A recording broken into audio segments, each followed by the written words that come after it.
Good evening, everyone. You're in the spotlight with Brian Gardner for this Thursday, June the 8th, 2017. Good to have you all here for our second of two shows this week.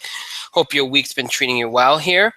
As always, before we start the show, let me remind you all the ways in which you can interact and contribute to our show. Have your voice heard by emailing us at itspotlight411@gmail.com. Or you can follow us and tweet us at ITSpotlight411. Please remember to use the hashtag ITSpotlight411 for anything you tweet regarding our show.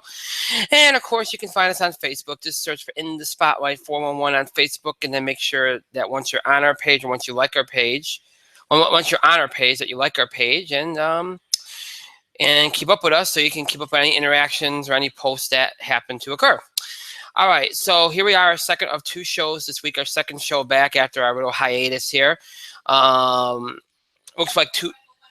Looks like Tuesday went off pretty well, all things considered. I was a little rusty, but, went off.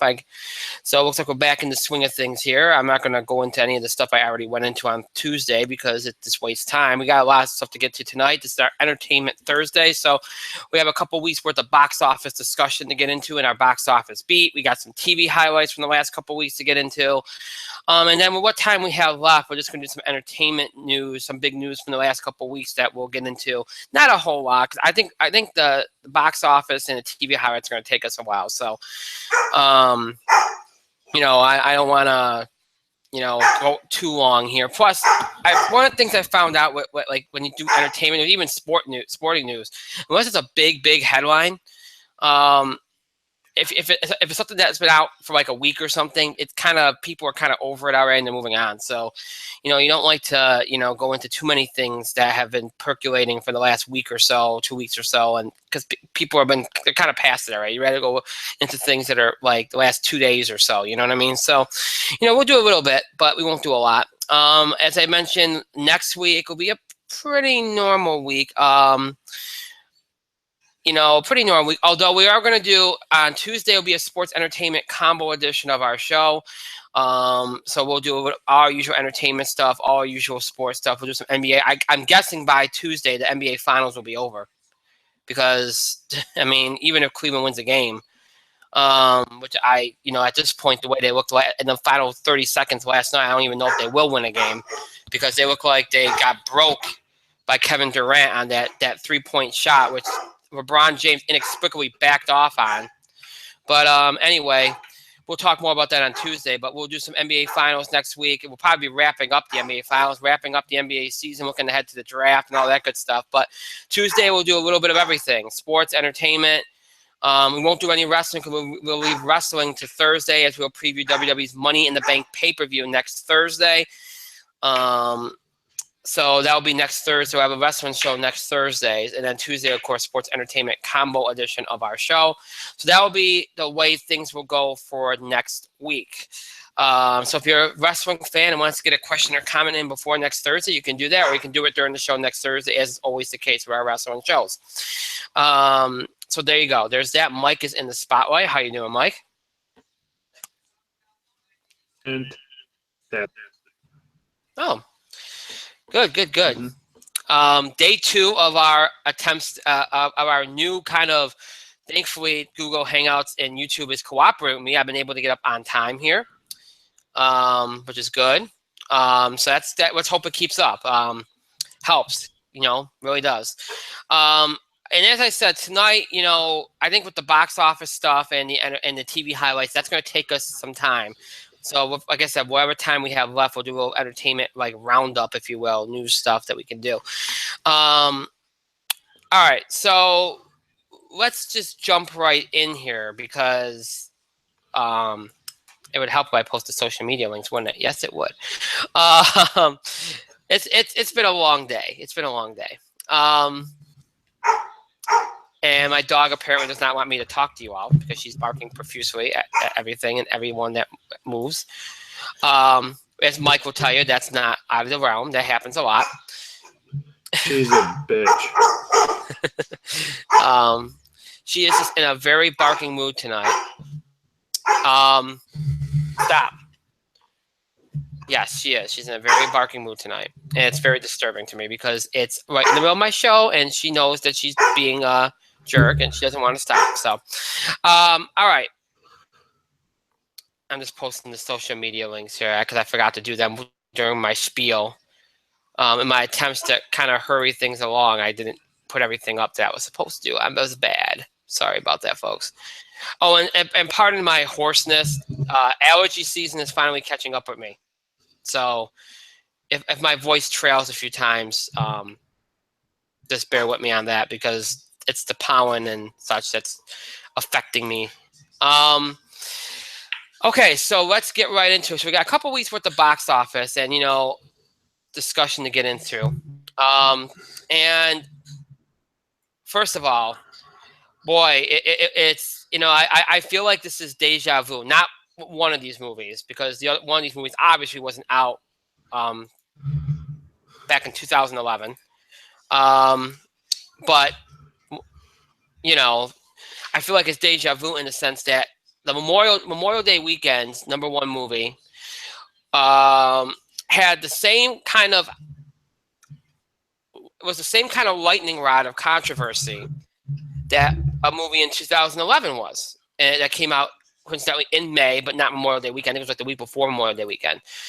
And both were Pirates of the Caribbean movies, and both underperformed greatly at the box office, domestic box office, and both were tremendous international hits. Of course, by now, I'm talking about Pirates of the Caribbean, Dead Man Tell No Tales, which came out over the Memorial Day weekend, which I think if I had done predictions for that week, I would have said would have been the #1 movie, but I would have brought up the point that it's setting up where domestically it was just never going to do huge business. Clearly my dog agrees. So it was, and here's the thing,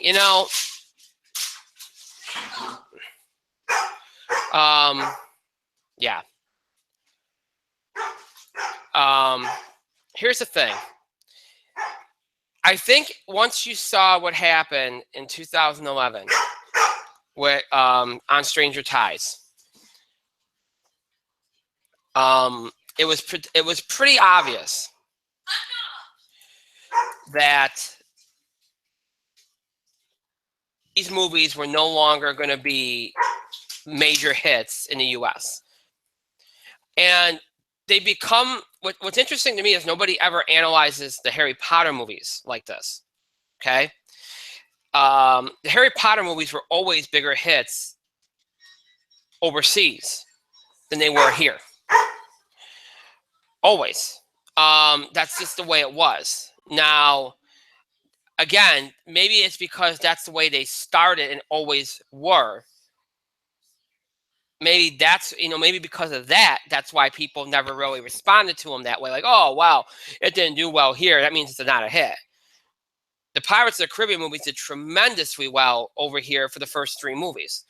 Particularly the first one surprised everyone. It was one of the biggest surprises in cinematic history.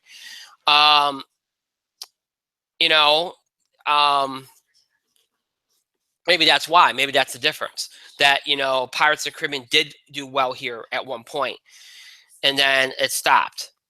Maybe that's the difference. I'm not really sure.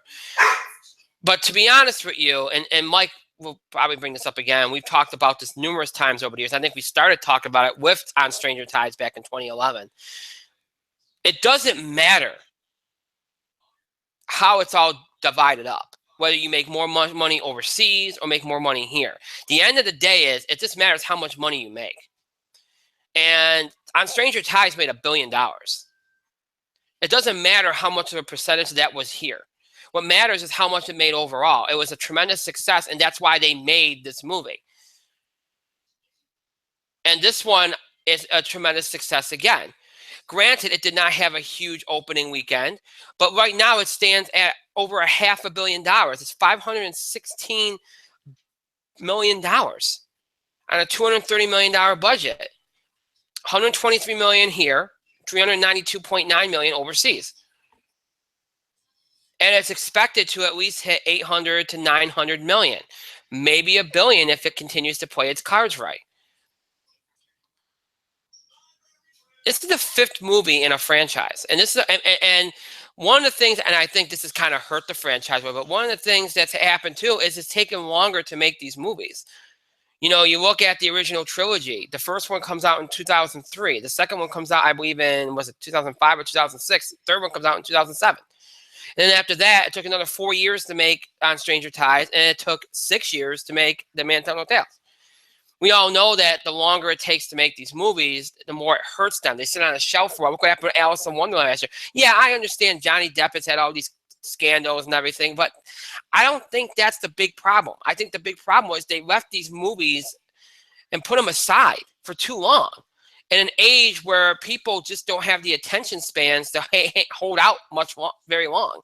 We've seen time and time again, movies get hurt or franchises get hurt because they held on to their movies too long. You got to strike while the iron's hot, and some of these franchises have not done it. Pirates, though, has the added benefit of being, has the added benefit of being this kind of adventure franchise that people still nostalgically care about. Whereas Alice in Wonderland only had the one movie. Pirates has had 4. So, it's built up a little bit more than I think Alice in Wonderland did, which is why I think Pirates of the Dead Man Tell No Tales didn't flop. And look, it was never going to flop. It's got international appeal. It was never going to flop. People are going to look at the opening weekend, the Memorial Day weekend, look at it's 78 million over 4 days. 63 million over 3, and think that's terrible. And the Memorial Day not being what it has been well documented. And I think that people need to understand the minute, and we've talked about this, the minute Spider-Man did what it did in 2002 at the beginning of May, and so much emphasis and so much importance over the last decade or more has shifted to the beginning of May, that first weekend of May. Since that, Memorial Day has lost more and more importance, and now we have movies all year round. February, especially February, March, and even now early April has featured big movies over the last couple years. So, you're starting, you're not just going to, we even see it over the 4th of July weekend. It's no longer that big weekend anymore. It's the game has changed. The landscape has changed. You look at the Memorial Day numbers. Guardians of the Galaxy did extremely well. They put in second. It pulled in 21 million over the 3 days. 3-day Memorial Day weekend, the 4-day numbers, it did even a little bit better than that. Again, that's a movie that's been out for 3 weeks, but still tracking well. And that's because there might have been a swell of people that have not gotten the chance to see it yet. And that plays into Memorial Day weekend. If you go back to the 90s, Memorial Day weekend, along with 4th of July weekend, were 2 of the biggest movie weekends of the year. You never had anything like Guardians of the Galaxy coming out before Memorial Day weekend. So anything that came out Memorial Day weekend did huge numbers. These holiday weekends are not what they were. They just aren't. They're not what they are. I think the only major movie kind of period weekend, holiday weekend that does well still is Thanksgiving weekend now, consistently. Otherwise, they kind of ebb and flow. Now, Memorial Day weekend is what it is. I think people, the headlines, there shouldn't even be a headline at this point. It's been this. People have been going crazy about this for the last 5 years. It's been disappointing. You're setting yourself up for failure when you set up a high bar just because it's Memorial Day weekend. All right, there's other things going on. There's other things, there's other movies out. You can't go crazy about it anymore. It's a changed movie landscape now. We've been talking about this for the last few years now. How many big movies come out all year round now, not just in the summer during the holiday season, beginning of May, or now March and April being the game has changed. And therefore, everything has to adapt and respond to it. And that's what we're seeing. A lot will be said about Johnny Depp. Is he hurting these movies? Is the reason why I didn't do better, because some people thought Pirates was going to track over 100 million for the Memorial Day weekend. It looked like that, but it didn't. Why? Who knows? Who knows? I don't think look, a lot of the stuff with Johnny Depp has calmed down significantly. So I really don't think that was it. I just tend to think that, again, it's the 5th movie in a franchise. Some people didn't like on Stranger Tides. Maybe that burned them on this one. I don't know. Generally, people seem to respond more favorably to this one than they did to the last one. So, I don't know. But still did well enough, and it's well on its way to making at least $800 million, which is going to be plenty enough to justify doing one more. And look, international growth is becoming far more important. That's where the money is. You're seeing it with the Fast and the Furious franchise. You're seeing it with this franchise and Pirates. You're seeing it with a lot of things. It's just a lot of properties. It's just the way it's going. That's the way that's part of the changing landscape. So Pirates, you can go crazy about its U.S. total. By U.S. standards, it's a flop. But overall, it's not. Same thing on Stranger Tides. I already mentioned Guardians did very well over the Memorial Day weekend. Baywatch was another hot topic story, especially with The Rock being such a big name, big draw. 18.5 million over the 3-day period of Memorial Day weekend, 23.1 over the 4-day. Do you think Baywatch is a flop? Well, it didn't do. Look, I never expected it to make like 80 million. Okay. It's made 80.5 million now on a $69 million budget. It's done 35 million overseas. It's not a flop. It's already made a profit. It's already made a profit. All right. Has it done well enough to start a franchise, which is what I think they were trying to do? I don't know. We'll see where it ends up. See, and that's the thing, folks. Especially on a holiday weekend. When you don't have a big opening weekend, automatically you're a failure. Automatically you're a failure. Sometimes you have to wait and see where you end up. I've seen movies have very, very poor opening weekends, but they hold up well for a few weeks, and then all of a sudden they get a sequel. You never know. And, everybody was talking about Baywatch Memorial Day weekend, but then a lot of the actors, including The Rock, were saying, hey, wait a minute, we haven't opened overseas yet. Let's see. Baywatch has always had overseas appeal, international appeal. Let's see what they do over there. And right now, that overseas gross is helping it tremendously. So we'll see. If it continues to do well overseas and it becomes, if it makes about 150 million on that budget, I think they might be, might look at and go, maybe we can do a sequel. I don't know. But I don't think again, it's not really a flop. Did it do as well as it probably should have? No. But it's not a flop, a total flop. This isn't Diary of a Wimpy Kid or Arthur, okay? It's not a flop. Total flop. Coming in 4th for the Memorial Day weekend with Alien Covenant, and then everything rounded out the top 5. Everything else was under 5 million for the 3 days. Diary of a Wimpy Kid and Snatch managed to make it over 5 million for the 4-day period of Memorial Day weekend. That's Memorial Day weekend. Let's jump ahead now to last weekend as we try to lump all this together here and look at what was a huge weekend. A huge weekend for DC and Warner Brothers because they needed this. So much was riding on Wonder Woman.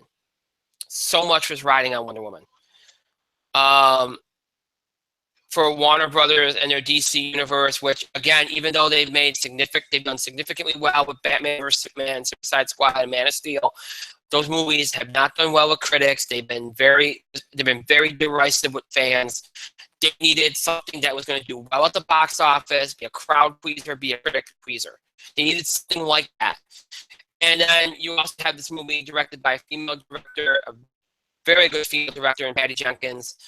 And also the idea of this being a comic book movie featuring the lead superhero being a woman. There has not been any of that. This is really the first significant one. There's been action. We've had action movies with women in the lead role. That's not the thing. We've had video game movies with women in the lead role. But as far as in this era dominated by the comic book genre in cinema, this is the first significant female superhero movie. So a lot was riding on this on a number of levels, and it came through. Not only was it a crowd pleaser, not only was it a critic pleaser, not only did it do extremely well, pulling in $103.2 million at the box office, which goes to show you that, again, see how the movie landscape has changed? The weekend after Memorial Day, which used to be a very quiet week, has a $100 million movie. So, I mean, they can't, I mean, again, holiday weekends don't matter as much anymore at the cinema. But you know what? Just did everything it needed to do. It brought some, it added something to the DC universe that people have faith in, that inspired people, that people enjoyed, that gave you a sense that maybe, just maybe, if they do things the right way, DC can get it right. Good cast, very good director, good script, apparently. I haven't seen it yet. I can't wait to see it. I've heard very good things about it. Apparently well put together. The movie that then had the most hype, okay, they hyped the hell out of Batman versus Superman. They hyped the hell out of Suicide Squad. The movie that had the least amount of hype, that it seemed like they didn't even care about, is the movie that probably saved their collective asses. And I think that's hysterical to me. I think that's hysterical. And it goes to show you, if they do things the right way, they can get it together. So kudos to them. It was a great week. And it brought the box office back after what people deemed a dismal Memorial Day weekend. Coming in second was Captain Underpants, the first epic movie, $23.8 million, which is right about what people would have expected. So you had two movies do very, very well. Pirates of the Caribbean dropped off 64.9%. Not too shocking, but still put in $22 million. Again, not too bad. I know it's a huge drop, but you knew that movie was going to be front load. They're going to be like the Harry Potter movies over here. That's what they're going to be. Front loaded, have a decent opening weekend, and pull away. And again, overseas doing very well. Very, very, very well. Baywatch dropped off 52%, dropped to fifth. $8.7 million. Again, though, overseas is helping it, so we'll see where it ends up. Guardians came in fourth, dropping from second, $9.8 million. Very good hold for its fifth week out in release. Alien Covenant dropped below $5 million, and everything else under it was under $5 million, obviously. So the top five ended with Baywatch at $8.7 million. So all in all, not a bad week at the box office, definitely carried by Wonder Woman, but still overall, if you look at Wonder Woman at number one, $103 million, and Baywatch at number 5, 8.7, very, very strong. Very strong grouping. And it kind of offsets the Memorial Day weekend box office a little bit. So overall for the 2 weeks, I think the box office should be happy. I mean, could Baywatch have done better? Yes. Could Pirates have done better? Yes, but it wasn't horrible. And Wonder Woman obviously did better than even I would have expected. I would have probably said about 70, 80 million. It did well, better than that. So, and Captain Underpants did exactly what it was supposed to do. So all in all, pretty positive few weeks here. You flip the script to this weekend, which features one major release and then two small releases. The major release is the beginning of Universal's Dark Universe in The Mummy. This 2017 version of the action-adventure film will be opening in 4,034 theaters. It is the biggest release by a mile. Starring Tom Cruise and Sofia Boutella.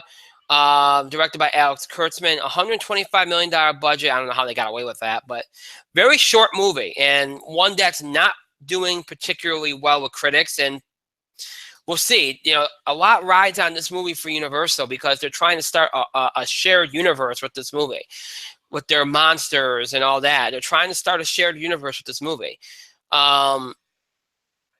The concern I think there is, look, Tom Cruise can carry a movie and draw. We know that. The concern with this is that you're really banking on the fact that people are going to care.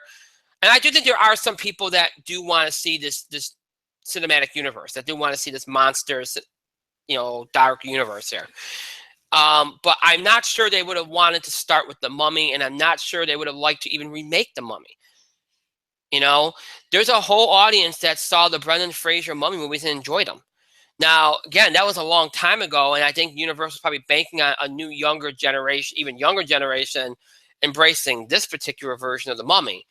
But still, that's there's still going to be enough people that remember Brendan Fraser's version. So it's a dicey thing. And if it doesn't do well, then what happens to their dark universe? So there's a lot riding on this. I think it's going to do okay. I don't think it's going to do great. I think the critics are going to hurt. Critics have been hurting movies all year, but I think there will be enough. The critics will hurt it. I think the fans not really feeling like they need this will hurt it. Even if they're interested in the dark universe, they might not want to see the Mummy right now. So I don't know. I don't know if I can see this movie pulling in over 40 million. It might end up being another one of those internet movies that does better overseas, to be honest. The question's going to be, can Mummy beat Wonder Woman? We'll see. But Mummy is the biggest release. The second biggest release is a horror film called It Comes at Night from A24, releasing in 2,533 theaters. Again, by A24. It's an R-rated film starring Joel Edgerton. And it kind of classifies as a more independent release. I don't expect a lot from it. If it makes $8 million, it should be happy. And then the third release this weekend, again, another more limited release, Megan Levy, a drama from Bleecker Street, opening in 1,956 theaters, starring Kate Mara, Tom Felton, and Bradley Whitford. PG-13. I wouldn't expect to see make more than about 5 or 6 million. It's probably going to skew older. So, and that's all your movies for this week. Again, the big question is going to be, what takes number one, Wonder Woman or the Mummy? I'm going to predict Wonder Woman. I think Wonder Woman will pull in around 60 or 55, 60 million maybe. And that should be enough to beat the Mummy, which I don't see pulling in more than 35 to 40. And then I expect to see Pirates probably hold up better than Captain Underpants. Maybe Pirates around 14 million, Captain Underpants around 11. Baywatch will probably drop further, probably around 5, 6 million. And everything else will be under 5 million, I would imagine. So that's where I see this week's box office going. Next week, 4 releases, big and notable releases. The biggest, of course, will be Cars 3 from Disney Pixar, and then of course Sony Columbia's comedy drama Rough Night. Those are the big highlights for next week before we flip to focus on Transformers: The Last Night, which will be the big movie of the following weekend. So, Mike, anything to add when it comes to the box office over these last couple weeks?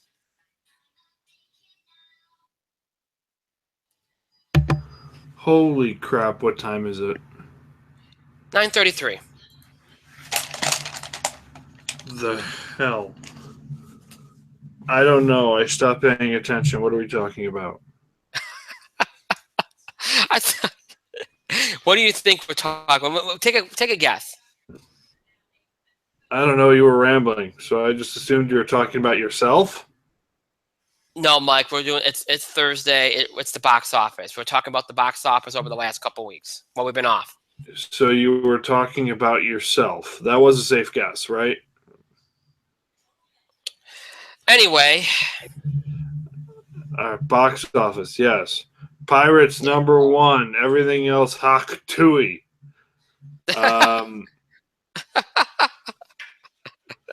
I don't know. I don't really have too much to add. It's like, hey, Pirates did better overseas. Big shock. It's probably going to make $1 billion. It's basically doing well overseas. Baywatch is going to do better overseas. Guardians is overperformed again here, which is fine because Guardians is great. Wonder Woman, DC Cinematic Universe. DC did not give 2 shits about Wonder Woman. No way.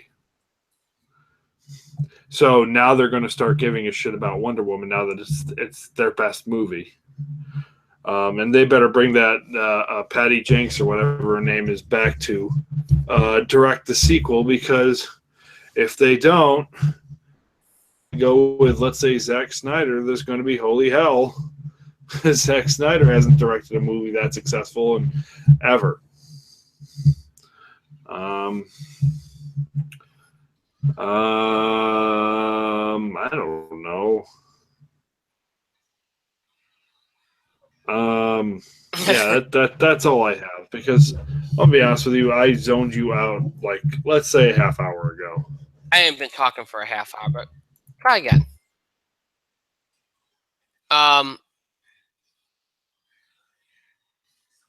okay. So, all right. So that's the box office. Again, we move forward here. Next week, Cars 3 and Rough Night will highlight the week. And then after that, we'll have Transformers stepping forward as it will open on Wednesday the 21st. So it'll be a Wednesday open. Nothing major will be opening on that Friday. It'll be only Transformers on Wednesday. So we'll talk more about those things over the next couple of weeks, obviously.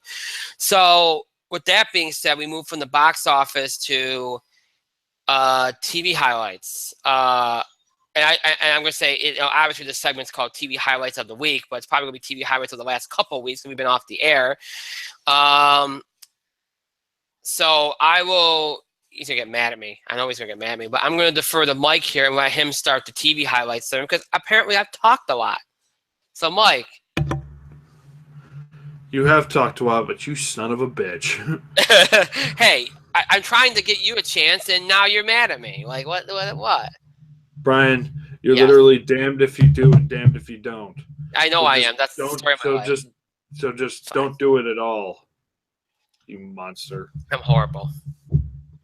You are horrible. Fuck off. Anyways, the highlights of the last few weeks because Brian hasn't watched any TV in the last few weeks. Oh, I have. I thought you'd go first. All right, let's talk about that Arrow finale. Arrow finale. It was really good. It was very climactic. You had a hell of a cliffhanger. Yes, Adrian Chase, fantastic villain.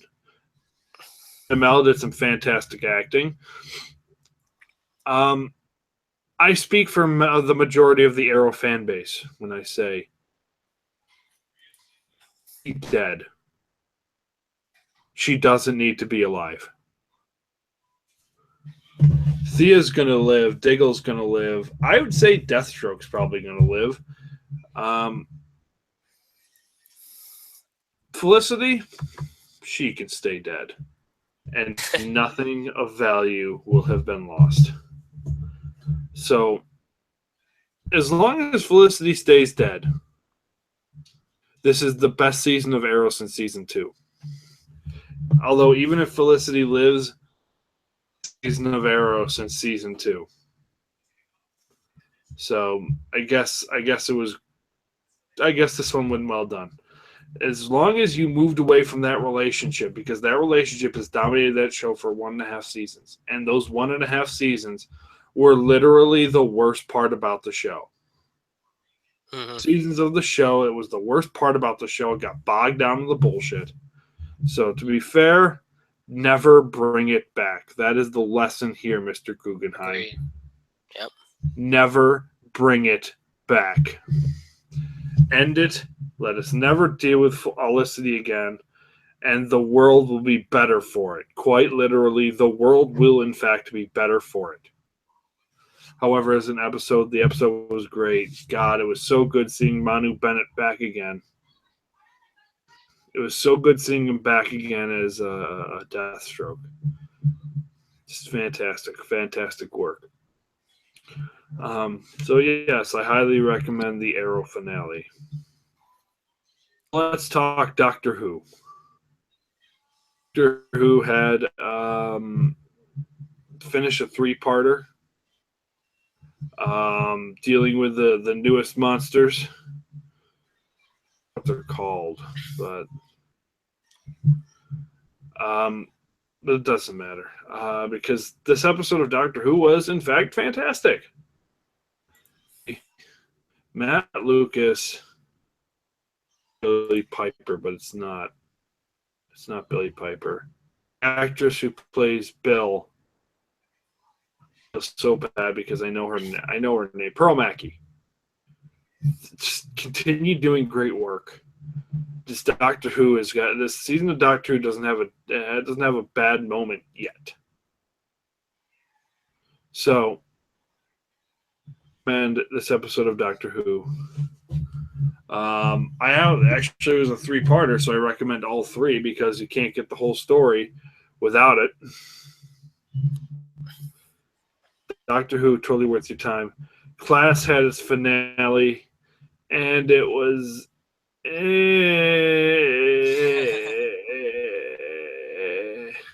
Look, class was not very great. It was okay, but let's face it, this was not the strongest thing. Been just better off bringing back Torchwood. Mm-hmm. And I don't know who's behind not bringing back Torchwood. A lot of people say it was Moffat. Moffat says it certainly wasn't him. He would have rather have seen more Torchwood. That decision lies with the BBC. That being said, they probably should have just brought back Torchwood. that is my review of Class. You should have just brought back Torchwood. Now, Miss Quill on Class by a country mile. She was literally the most interesting thing about that show. And the one episode they devoted entirely to her was fantastic. It was probably the strongest episode of the show. Unfortunately, there's only one episode dedicated exclusively to her, so yikes. So that being said, Class was just okay. If you want to watch something, sure. On my way to sit down and watch it. I really wouldn't. And other than that, Yep, that's it. Okay. So I'm trying to think back to what I hadn't watched before we had a real break, and it's kind of hard to do that. So I'm gonna focus. Obviously, I watched the Arrow. And I think I watched it before you because I kind of I think I spoiled you on it a little bit before. But that was easily the best episode of Arrow since season 2. If not one of its best, because in general, because it was just, obviously in terms of significance for the series, it ended the flashbacks, but also it involved everybody at one. That has to be one of the most risky and one of the most dire cliffhangers I've ever seen on a show, because they literally left pretty much the entire cast fate up in the air. It's a risky thing to do, and they're not going to have much of a trailer at Comic-Con, but hey, it's what you do to kind of get people interested, and it worked. And look, I'm not convinced they're just going to leave that they're going to kill off Felicia, because I kind of feel like if they were going to do that, they would do it in a fashion where we see it on screen and it's just her, you know what I mean? Like, so it's more personal. But who knows? I do agree with some of these characters. I mean, I think Thea and Diggle are for sure going to be okay, but it was a very good end to the season, which I was worried about the way it was going. I will say this: the thing that made this season work is because it was a return to basics. This whole arc with Prometheus and everything that they did this year was so personal to Oliver. It was a personal conflict. And that's really what made this season click to me. It made the villain work. It made everything work. And I hope that they stick to that kind of storytelling, because I think if they do, they'll be in good shape. And then, of course, stay away from Felicity, because if they do, that helps too. But very good season for Arrow, no doubt about it. There's only a couple of clunkers, but other than that, it was a very good season. Flash, I just don't care. They need to have an Arrow renaissance next season. The finale wasn't bad, but they're in the same spot for me that Arrow was. Only they don't have. It's not because of a couple. It's because of this bad characterization, bad storytelling, and hopefully they get it together. They hope, hey, look, Arrow had a bad year and a half, and they got it together. Who knows? Hopefully they do next season, because I mean the finale was all right, but I checked out. I got through the Blacklist. The finale. Look, 3 shows this year clearly thought they might get canceled. Agents of S.H.I.E.L.D., Blacklist, and Gotham all had finales that made it seem like they thought they were going to get canned, which I think is inexplicable because all those shows were probably safe. It's just that they clearly wanted to make sure that they gave some closure. But Blacklist did that in spades. They ended the Mr. Kaplan arc in very good fashion. It was a very strong 2 hours that tied up a lot of loose ends and started a few new ones with the wrestler storyline that's going to be coming out of this episode, which I think is going to be interesting for his character anyway. And then finally revealing the Liz Red connection, which needed to happen. And by now, I think nobody even cared, but officially doing it helps. And now we can move forward to the next leg of this. And look, I'm gonna be honest, I like the show, but I think if they can get one more season out of it and end it, I think they'd be happy. Because they are kind of circling the drain here. We're getting to the point where, we only have a few more things left to reveal. And I think you got to call it quits. I mean, it's still a relatively good show. It's just, so much of it goes through what happened through Liz and Red's history. And I think you can only go so far with that. And I think 5 seasons, going to the 5th season, I think that's plenty. I really do. Unless they can pull a rabbit out of their hat. But so that was a good finale. Let me see what else is there. Oh, so a lot of you emailed me about this. And Mike's going to get on my case about this. But it's okay. A lot of you emailed me about Gotham. And I had admitted that the second half of the season since the Jerome episodes was much better. The first half of the season was still a little bit of the same. But from the Jerome episodes on, I felt like something clicked. I don't know if it was just that they thought they might get canceled and they started doing things that they should have always done. I don't know if it was just that they finally, now that everything's kind of situated, they can finally just tell the stories with these characters. I don't know what it was, but something just clicked because the characterization started working for me a little bit better. The things started moving, the elements of the show that should have been there from the beginning. Bruce and his build-up to becoming Batman, Selena and her build-up to becoming Catwoman, Enigma was finally Riddler. Penguin, they finally started utilizing Penguin the way he should have always been utilized. Ivy became a factor. Freeze and Firefly got brought in. They're finally factors in all this. The way that they, the build-up to the League of Shadows, using the court as a kind of like a liaison, which I thought was pretty cool. And then using Bullock more finally, and Lucius more finally. Gotham finally realized we have a big cast. Let's use them all, and they finally started using them all. Barbara, Tabitha, Butch, they all started getting used, and all the stories started intersecting. And as I said before, they finally backed off of the whole Jim Gordon love triangle nonsense and used Jim Gordon in a way where they embraced what they've done with him. Basically the fact that he is a disaster, that he does cause these things to happen, and just kind of moves on while leaving devastation in his wake. They focused on that and used it in the story all season, and then especially in the latter half of the season, and it helped. And then the stuff with Lee towards the end, and really, it was fascinating to watch that play out. And then in the 2-hour finale, which probably will end up being one of their best episodes today. I don't think it is the best, because I think the Jerome episodes are easily stronger. But and then I think there's an episode, and Mike will probably help me out with the episode in season 1. I think the episode where we find out that Penguin was working with Falcone against Fish or something like that. I think that was a very good episode too. But this episode is going to go down as one of their best. And I think it's going to go down as a turning point for the entire show. As they go into season 4, because it just officially entered into being a Batman show. They said it wasn't going to be, but it is. They're taking some liberties, which I don't have a problem if. I prefer that they do. The animated series took some liberties. Many of the comics have taken liberties. Look, at the risk of being repetitive, and I don't mind taking liberties, but don't try to be canon affiliated and then not be. Say that you're going to do your own thing, and we can go with it.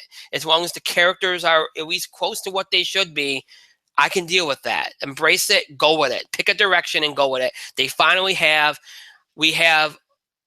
You're going to call him. They're probably going to call him Baby Bat, but we have essentially Bruce as a vigilante now. Starting his path to becoming Batman, wanting to do something, trying to help. Now, again, you have to be careful here because he's a 16-year-old kid. But they started the path, and now it's going to be interesting to see how it does. You started his path. You started Selina's path.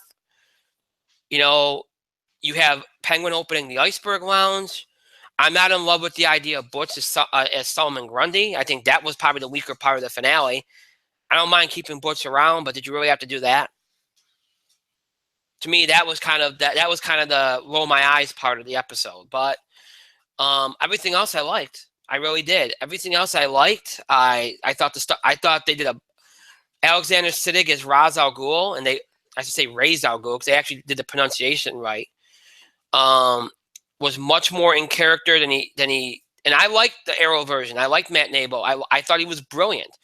But they went full on like animated series Al Ghul here, and it worked. It was very good. Again, they could still ruin it, but for right now, it's very good. All in all, it was great.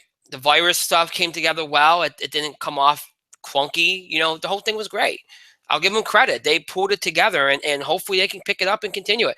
It's not a great show. It's not a great show, but it you know, at the end of the season, it became decent. And now maybe it can be at least a good show. You know, good for them. Shock of all shocks. But, you know, good for them. All right, I think that's it. I think I got it all. I don't think there's anything else that I watched over the last couple of weeks. So I'll leave it at that. So those are the things I would recommend. I threw a couple of things I wouldn't recommend just because I felt like I should review them. But generally, I think that's it. So TV highlights, over. All right, so with that being said, as I said, with the time we have left, we look back at the last couple of weeks and any entertainment news and notes that might have been big or important, or that you all wanted us to talk about. And there wasn't a whole lot. There really wasn't a whole lot over these past couple of weeks. And I'm trying to just look through my notes to see what I wanted to focus on here. So bear with me here as I pull up my notes because I had a couple of things written down. Fox officially canceled 24 Legacy. And there's rumors that that they will bring it back, but more as an anthology series rather than you know, what they did with 24 Legacy. Not a shock. They basically unofficially canceled it 3 weeks ago. It's just that they didn't want to admit it. Now they feel like they should admit it, but hey, it is what it is. They tried it, it failed. They almost killed 2 other shows to do it, but it's the way it works. You know, but I give them credit for trying it. It was a good idea to try it. It didn't work out. They gave it the Super Bowl spot. It worked out for 1 night, 2 nights actually, and then it failed. You know, and that's only one decision that's kind of, you know, been done a little bit backwards. They probably should have just did it a couple weeks ago. You know, you had This Is Us, which was supposed to be moving to Tuesdays. It was announced a couple weeks ago. It's staying moving to Thursdays, I should say. Was announced that it's staying put on Tuesdays. We've seen a lot of this with networks over these last couple weeks, where, you know, they make a decision, they can't stick to it. They realize they made the wrong decision. It happens. You know, I think there was a lot of indecisiveness, and this is going to be a trend with these networks over the next, I would say, few years, because they're waiting longer and longer to renew and cancel shows. Mostly because the ratings game has changed, the entire landscape has changed, and you know, because of that, they have to really look into things and think long and hard and in depth to make their decisions and make their choices. And clearly they're indecisive, and clearly they don't really They have some doubts because you're seeing a lot of reversals of decisions lately, and goes to show you how hotly debatable some of their decisions are when they sit down with their other executives and they try to figure out what they want to do. Clearly, they don't. There's a lot of indecisiveness, and I don't think that's going to go away. I think that's going to keep being a thing for the next few years or so until everybody completely adjusts to the current landscape of television. But yeah, so you have that. It was also announced, and this is probably a story that Mike will like. And that is that James Gunn is going to help oversee Marvel's cosmic universe beyond Guardians 3. He's already started work on it. Obviously, he's going to direct Guardians 3. And after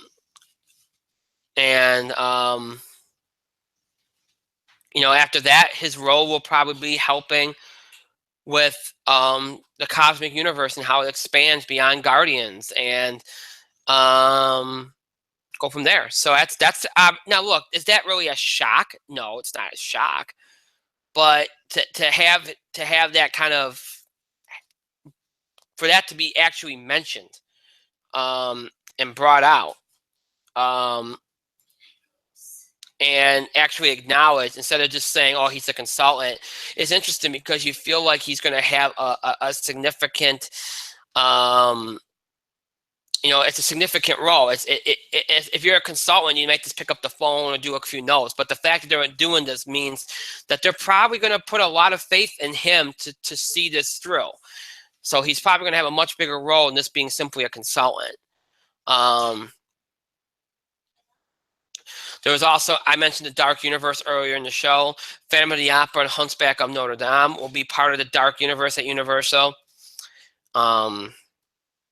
Interesting. I really don't have a comment, but it's real weird. Here's something Mike can definitely comment on. I really want to get his thoughts on it, so hopefully he's still awake.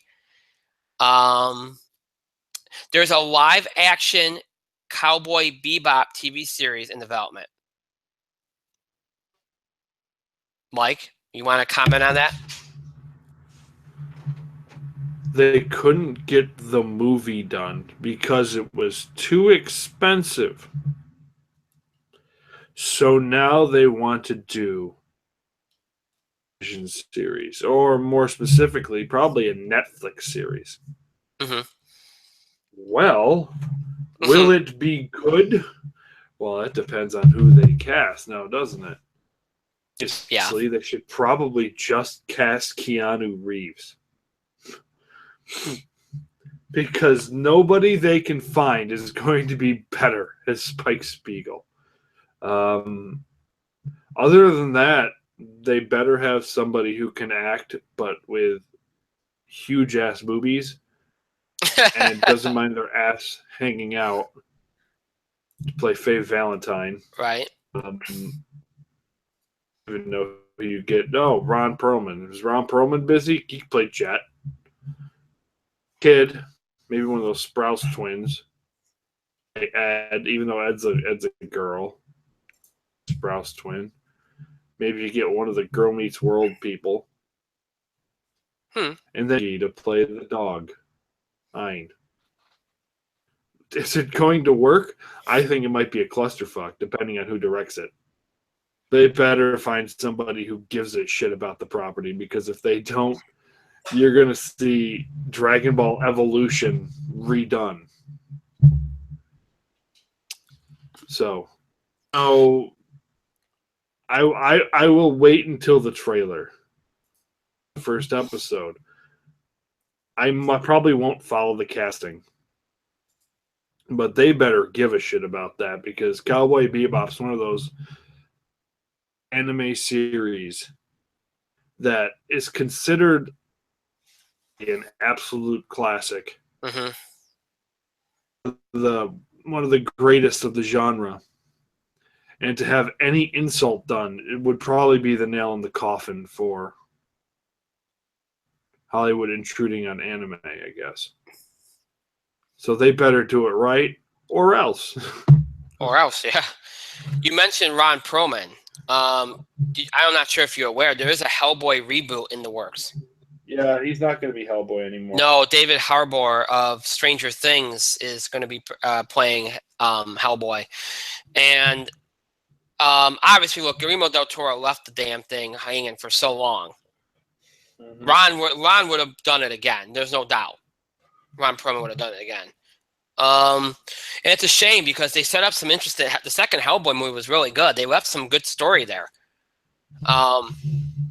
They left some good story there, but again, you can't wait too long. And I guess they're going to start filming in the fall, from what I'm looking at. So, but yeah, and look, David Harbour is a good actor. I don't know if I necessarily see him as Hellboy, but he's a good actor. So we'll see. But it's unfortunate. Ron Perlman was so good. Mm-hmm. It's unfortunate that they couldn't finish it off. It's sad, but that's what Del Toro does.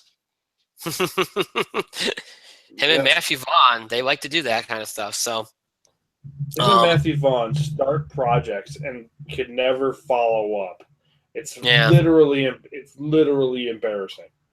It is, and they're very good. They're very good at what they do. It's just they're just I don't know. But last thing, you mentioned Patty Jenkins earlier and how they have yet to sign her for a second movie. Well, they have not yet done it yet. I just came across that article. I was wondering if you're going to bring it up. Well, they haven't done, despite the fact that the movie has shown growth over the weekdays this week, which is a sign that movie is going to have a good second weekend. When you see growth over the week, it usually means it's going to have, because word of mouth is helping it, and it usually means that second weekend it's not going to drop very hard. Which further supports my point that I probably will make at least $60 million this weekend. But especially if Mummy continues to track badly. But anyway, they have not yet signed Patty Jenkins. They had better sign Patty Jenkins because I'm sure right now Marvel is looking at this going, well, we could always use her for something in the future too. Yeah, we've got this Captain Marvel movie, you see. So, and here's the thing. Wonder Woman did gangbusters business.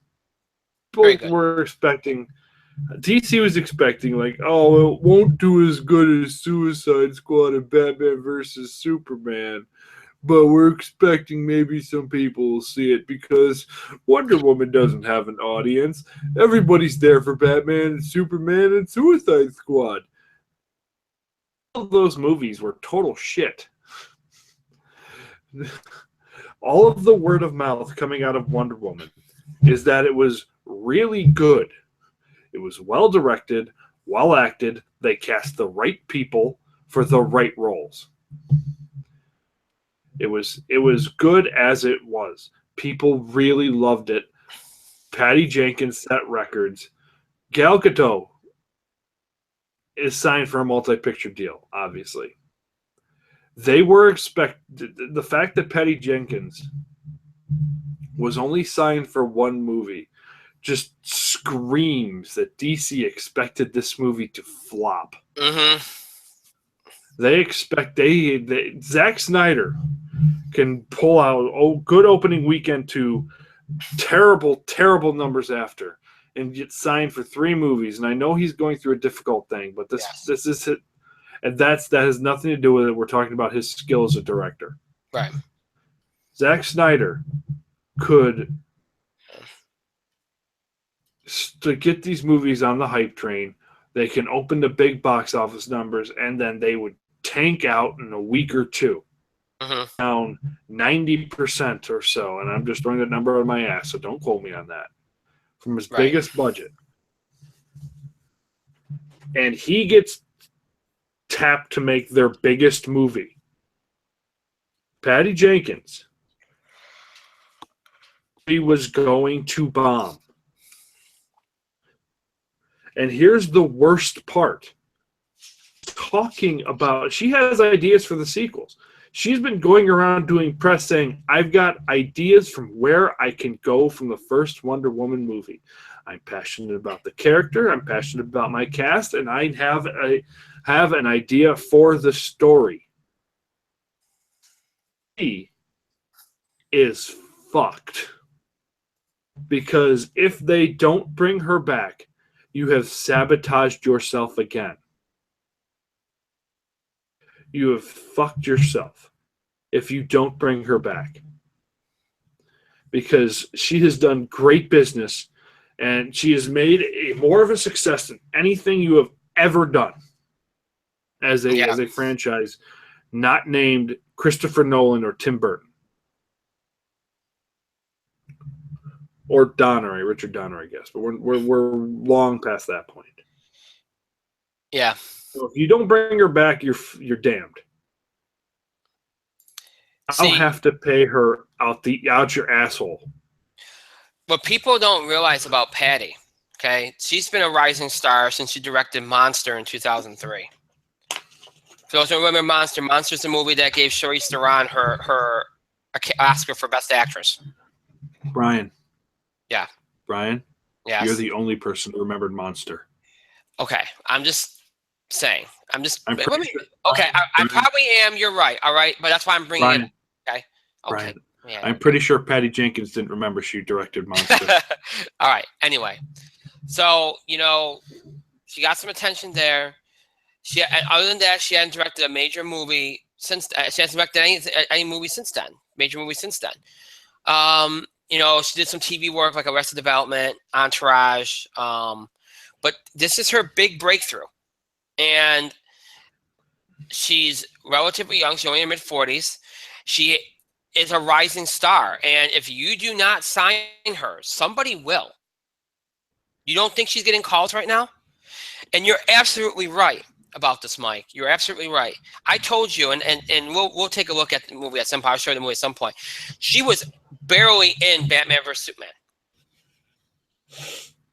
Like, they couldn't be bothered. And I told you, remember I was telling you during the filming, it seemed like she was always just kind of sitting around the set, like waiting to be used, kind of. Like, yeah, when do my scenes get filmed? You know what I mean? Like, she played a huge role in terms of them getting the Justice League together and the climactic battle scenes at the end of the movie. She played a huge role, but that's it. Other than that, she had a couple scenes where Bruce Wayne was following her around and that was about it. That's it. Mm-hmm. They didn't want to bother with her in that movie. And you look at the past 6 months before Wonder Woman was released last week. Look at the past 6 months of PR, marketing, and the hype machine. Look at that compared to what they gave to Batman vs. Superman and Suicide Squad.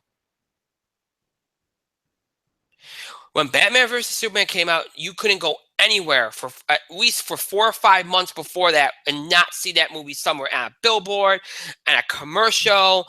Every 5 seconds there was a commercial. If I had to see that "Do You Bleed" commercial one more time, I would have screamed. You're going to be sent that commercial very soon, then. I'm sure I will. And then Suicide Squad was everywhere. But when we get to Wonder Woman, nothing. Yeah, the trailer was attached to a few big movies. Other than that, nothing. And look what happens. It ends up being their greatest achievement.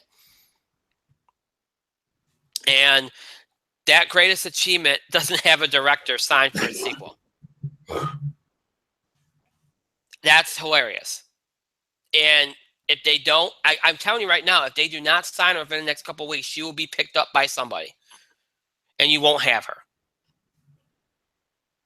And and look, kudos to her, because what she did is something that's going to be it's a memorable accomplishment what she did. It's a very memorable accomplishment what she did. And she's going to be a very successful filmmaker going forward here. Very successful filmmaker. And I hope that if they do sign her and they do go forward here, I really hope that they leave her alone to do what she wants to do and tell her stories. I really do. I think this should be a lesson to them to know when to step back. Marvel learned that. Marvel had to learn that themselves too. They need to learn to step, and since they've stepped back, the movie's gotten even better.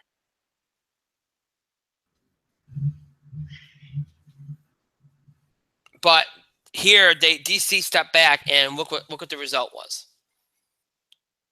They need to step forward and sign Patty Jenkins, then step back and let her do her work. That's what they need to do. So, all right. I think that's enough. We got through a lot of little entertainment beats and stuff, so we'll leave it at that. The show is over, but that does not mean that you have to stop interacting with us or interacting with us with the show itself. You can continue to do so. You can send us your feedback. Please continue to send it. We need it. We want it. Topic ideas or breaking news items you want us to cover related to sports, entertainment, wrestling, reactions or comments, things we talked about on the show, things we said, questions or comments about the show, scheduling the show, any of these things you can do by email, Facebook, and Twitter. You can email us at itspotlight411@gmail.com. You can also follow us and tweet us at itspotlight411. Please remember to use the hashtag itspotlight411 for any single tweet regarding our show. And of course, you can find us on Facebook. Just search for In the Spotlight 411. Then make sure you like our page once you are on it, once you find it. We encourage you to follow us on Facebook and Twitter for the latest information about the show, especially when it comes to scheduling.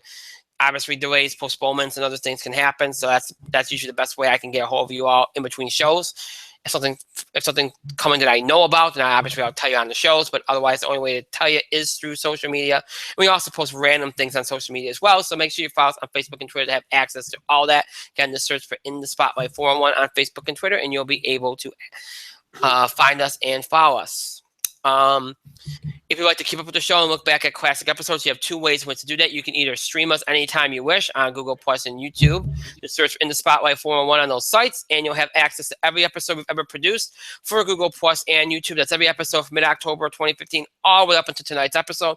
All those episodes are available for you to stream anytime you wish.